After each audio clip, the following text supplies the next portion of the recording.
অবস্থা 3 দিন, আজকে চতুর্থ দিন বৃষ্টির চলতেছে, এখনো বৃষ্টি চলতেছে।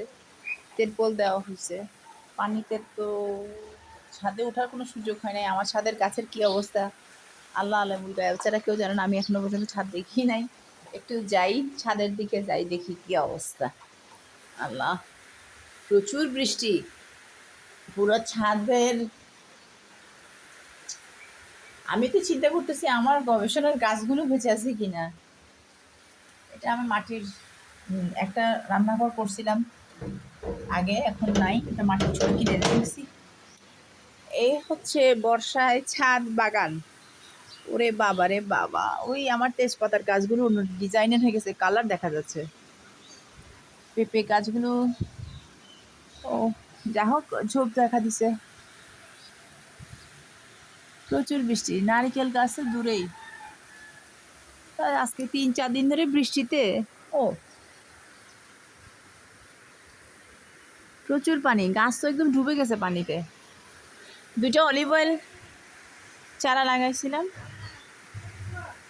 2টা অলিভ অয়েলের চারা লাগিয়েছিলাম। ওই যে দূরে আমার স্টুডেন্টের বাসা ছাদে যে ড্রাগন ফলের গাছ দেখতে পাচ্ছেন কিনা আমি জানি না, একটু বড় করে জুম করে দেই।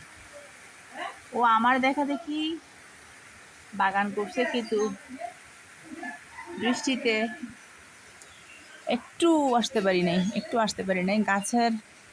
আমার অ্যাভোকাডো গাছ ছিল, অ্যাভোকাডো এখন নাই। আমি চাইছি আমি বড় বাগান করব। তো কৃষি সম্প্রসারণ অধিদপ্তর থেকে প্রচুর সাহায্য পাই না এবার। আমাদের কৃষি যন্ত্রপাতি দেওয়ার কথা, আমি এখনো পর্যন্ত কৃষি যন্ত্রপাতির জন্য যাইনি। গভর্নমেন্ট আমাদেরকে অনেক হেল্প করে, যারা কৃষিকাজ করে এবং কৃষি পণ্য নিয়ে কাজ করে। পাটও একটা কৃষি পণ্য, সো কৃষি পণ্যগুলোকে এক্সপোর্ট করার ব্যাপারে আমি খুব ইন্টারেস্টেড। ইম্পোর্টের ব্যাপার না, বাংলাদেশের ম্যাক্সিমাম মানুষ ইম্পোর্ট করে, আমি এক্সপোর্টে আগ্রহী। আর রিসেন্টলি দেখলাম যে আমেরিকার গভর্নমেন্ট বাংলাদেশ গভর্নমেন্টের সাথে খুব ভালো ব্যবসায়িক রিলেশন করতে চায়। এটা আমাদের জন্য একটা বড় উদ্যোগ, বিশেষ করে যারা এসএমই। বাংলাদেশ সরকারের বেশ কয়েকটা উদ্যোগ আছে এসএমই বা স্মল ট্রেডারদের জন্য, এবং সরকার একটা বিষয়ে খুব কেয়ার করে, সেটা হচ্ছে যারা কিনা এক্সপোর্ট করে তাদেরকে সরকার 10% পর্যন্ত, 10 কি 15 বোধ হয়, এখন কত কমেছে কি বাড়াচ্ছে সঠিক জানি না, তাদেরকে সরকার ভর্তুকি দেয়, টাকা দেয়, অনেক কিছু হেল্প করে। কারণ আপনি আপনার দেশের পণ্য বিদেশে পাঠাচ্ছেন, তো গভর্নমেন্ট আপনাকে সেই ক্যাপাসিটির জন্য, সেই ক্যাপাবিলিটির জন্য আপনাকে সাপোর্টটা করে। তো যাই হোক, আমার আজকে কামরাঙ্গা জেলি করার ইচ্ছা ছিল। লাস্ট টাইম কামরাঙ্গা আমি জেলি না দেখাইছিলাম, দেখে বলে চকলেট করছিলাম কামরাঙ্গা দিয়ে। তা আমার কৃষি পণ্য প্রক্রিয়াজাতকরণের উপর ডিগ্রি কোর্স করা আছে। তা আমি আগে থেকে পণ্য প্রক্রিয়াজাতকরণের ব্যাপারে আমার ইন্টারেস্ট ছিল, বাট আমি কৃষি পণ্যের প্রতি বেশি আগ্রহী। বাংলাদেশে এত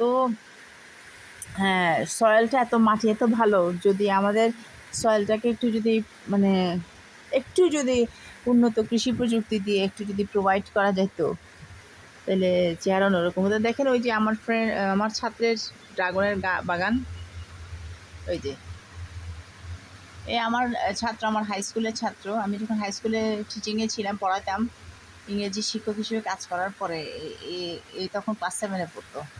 এখন তো বড় হয়ে গেছে, তো এখন সে বাগান করে, তাদের পারিবারিক এটা ছাদ বাগান করে, প্লাস ওদের ওখানে একটা মুরগির ফার্মও আছে।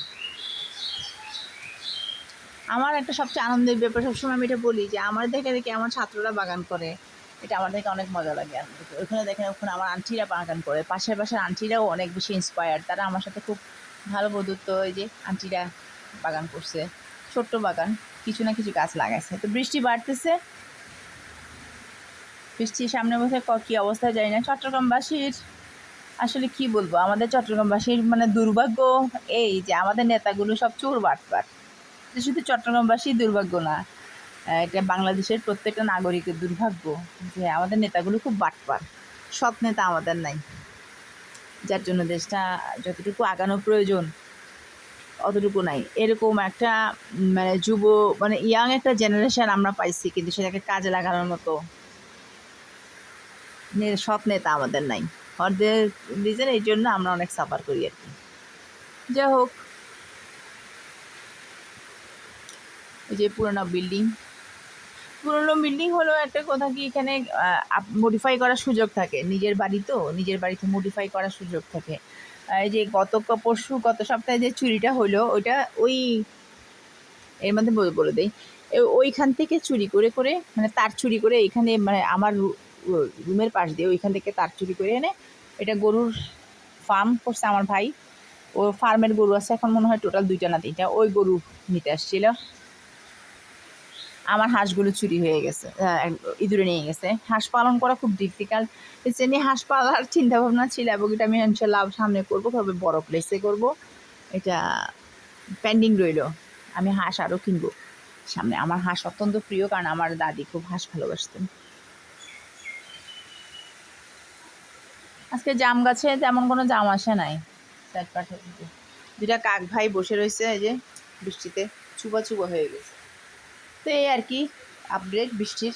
সবাই ভালো থাকবেন, নিরাপদে থাকবেন।